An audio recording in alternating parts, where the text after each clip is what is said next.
بسم الله الرحمن الرحيم. عن ابن عباس رضي الله تعالى عنهما قال: فرض رسول الله صلى الله عليه وسلم هذه الصدقة صاعا من تمر أو شعير أو نصف صاع من قمح.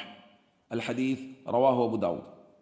ابن عباس رضی اللہ تعالیٰ عنہما سے روایت ہے، فرماتے ہیں کہ رسول اللہ صلی اللہ علیہ وسلم نے یہ صدقہ یعنی صدقۃ الفطر یہ فرض کیا ہے کھجور یا جو سے 1 سا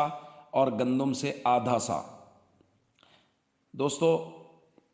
اس روایت میں صدقۃ الفطر کے متعلق جو بنیادی نصاب ہیں ان کا ذکر آ گیا۔ اس کے اندر ایک چیز اور بعض روایات میں ملتی ہے، وہ ہے کشمش، یعنی اگر کوئی آدمی کھجور، جو یا کشمش کے نصاب سے صدقۃ الفطر ادا کرنا چاہے تو ہمارے یہاں اس کا وزن ہے 3.5 کلو۔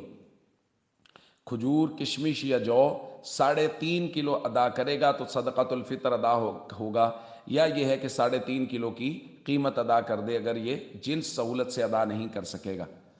اور گندم جو ہے وہ ہے احتیاطاً 2 کلو،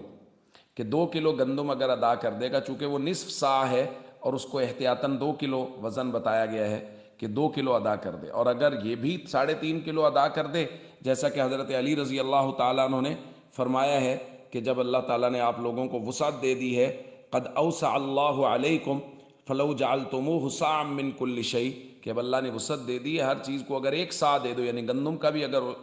صدقۃ الفطر گندم کی جنس سے ادا کرنا ہے تو 3.5 کلو گندم بھی ادا کر دو تو اچھی بات ہے۔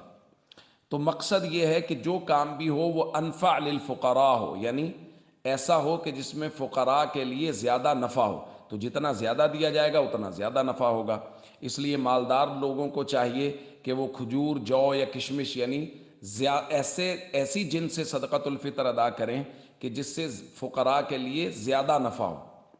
اور جو لوگ دوسرے ممالک میں مقیم ہیں ان لوگوں کے لیے ضروری ہے کہ وہ وہاں کے حساب سے صدقۃ الفطر ادا کریں، کہ وہاں کھجور کی، جو کی، کشمش یا گندم کی قیمت کیا ہے اس کے حساب سے وہ صدقۃ الفطر ادا کریں گے، چاہے وہ پاکستان میں ادا کریں لیکن نصاب کا اعتبار وہاں کا ہوگا جہاں وہ رہ رہے ہیں۔ اور اس کے ساتھ ضروری بات یہ بھی ہے کہ ان کے نابالغ بچے، بیٹے ہوں یا بیٹیاں، ان کا نصاب بھی وہاں کے اعتبار سے ہی طے ہوگا جہاں وہ رہ رہے ہیں۔ مثال کے طور پہ ایک آدمی سعودی عرب میں رہ رہا ہے اور اس کے 2 بچے ہیں نابالغ پاکستان میں، یہ نابالغ بچوں کی بات ہو رہی،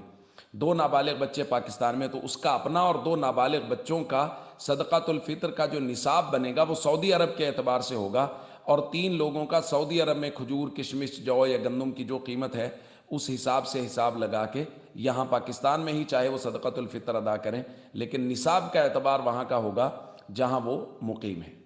السلام علیکم ورحمۃ اللہ وبرکاتہ۔